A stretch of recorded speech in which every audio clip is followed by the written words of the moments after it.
Hello， 大家好，我是正正，又到了每周一次的 SCP 时光。有好多粉丝都想让我跟 SCP 换换口味，那今天他来了。因为我不是专门做 SCP 的 UP 主，所以可能有讲的不对的地方，请大佬们多多包涵，欢迎大家指正。那今天讲的这个 SCP 真的非常特别，它不会伤害人，但是它可以破坏一个人的人格，它就是 SCP-093红海物件。SCP-093的收容级别是 Euclid， 而 Euclid 级别在收容级别当中是排行第2的，就是说是收容难度中规中矩的一个 SCP。它外表像一个红色圆盘，上面有类似朱砂的石头复合物雕刻而成的，在整个物体周围刻有未知的符文。SCP-093的起源是在1968年的1月30日，在红海的海岸上被发现。它发出暗淡的蓝色光芒。当 SCP-093被一个不同的人抓住的时候，手里会出现不同的颜色。这种东西变成的颜色似乎在很大程度上取决于对象的心理状态。也就是说 ，SCP-093就像一个情绪环。如果没有人拿着 SCP-093的时候，它就会自己去附近任何一个镜面靠拢，观察到 SCP-093在滚动的时候会以惊人的速度移动。如果 SCP-093和最近的镜面之间有障碍物，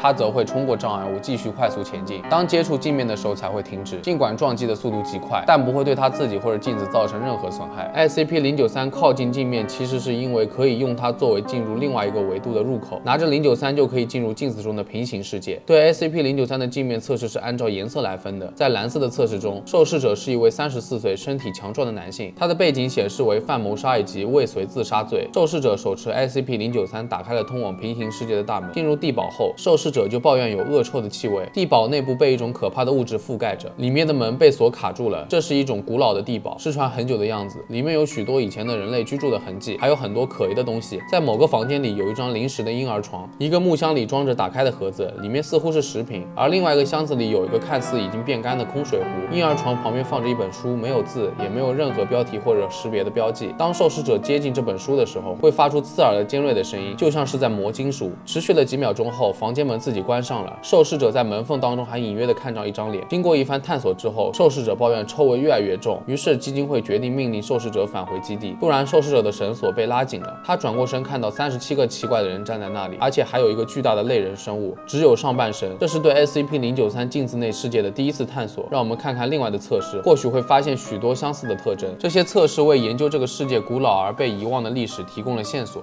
另外一个绿色的测试中，这次的受试者是偷了一辆汽车并撞死2个孩子的女性。她拿着 SCP-093 显示成了绿色。当她刚进入另外的世界，就看见2辆儿童自行车靠在庇护所门附近的房屋上，在楼梯上放着孩子们的衣服，是属于一个男孩的。受试者开始大喊大叫，问这是否是一种恶心的笑话。SCP-093 似乎可以选择一个可以提醒或者唤起他过去经历的地方。这位受试者走进农舍的地窖时，也闻到了恶臭，看到了灯和破碎的罐头食品，这表明人类曾经也在这里存在过。此外，农舍周围还有300个无脸的类人动物，而且这里的人似乎都会住在地堡里，像是躲开某种生物。接下来是紫色测试，受试者是21岁的男性，他在一次毒品暴行中杀死了一名警察，手拿着 SCP-093 显示为紫色。这次他进入了大都市，城市里的一切都展示了非常先进的技术和现代的生活方式。这个世界的日期是1953年。在这里，医生使用一种煮的眼泪的棕色液体来清洗人们的罪过，洗涤心灵。在这里也能看到无脸的半身巨人，这种煮的眼泪就是从巨人那里收集的。棕色的液体似乎随着生物的移动从其上滴下，该凝胶在被驱逐后不久就消失了，好像蒸发一样。同行的警卫用携带的武器向他的脸开了几枪，武器落在了他脸上后，从伤口中喷出了棕色的液体。最后，警卫被无脸巨人吸收掉了。还有黄色的测试，是一个博士自愿参加的，他拿着 SCP-093 显示出来的是黄色。博士出现在一个小隔间的办公室中，这可能使他想起了在基金会的工作。这栋办公楼简直可以用古怪来形容。在副楼层同样也有恶臭味，有成千上万的罪人在这种清洁的液体中沐浴，全世界甚至有数百万人。这是一项大规模的行动。另外，那个无脸巨人似乎被困在建筑物内，而这栋办公楼里面有数千个密室，所有的管子都破裂了，好像有东西从管子里面逃了出去。里面到处都有基督教肖像的符号，比如电脑、文件夹，建筑物无处不在。最后一个测试是一名技术人员，他拿着 SCP-093 变成了红色，被传送到了另外一个世界后，他进入了一个装满计算机设备的地方，设备陈旧，他发现里面有很多093的副本，这里有监视器在对其进行监控，并贴上了干净、不干净、丢失的标签。在报告图中，受试者被攻击了，但设计师没有流血，而是流出了绿色和棕色的物质。当技术人员回来的时候，他开始变得对基金会所有的人员怀有敌意，像是被感染了。SCP-093 更像是一种媒介，连接着过去，让我们去镜面里的世界探访，从那里看到了一个破碎的世界，只留下 SCP-093 这个遗产。它到达了我们这个世界，像捕食者一样吞噬着我们的人性和信念。好了，本期关于 SCP 的视频就到这里结束了。想看什么的记得在评论区留言或者私信我。喜欢的话记得点赞、收藏、加关注哦。那我们下期再见吧。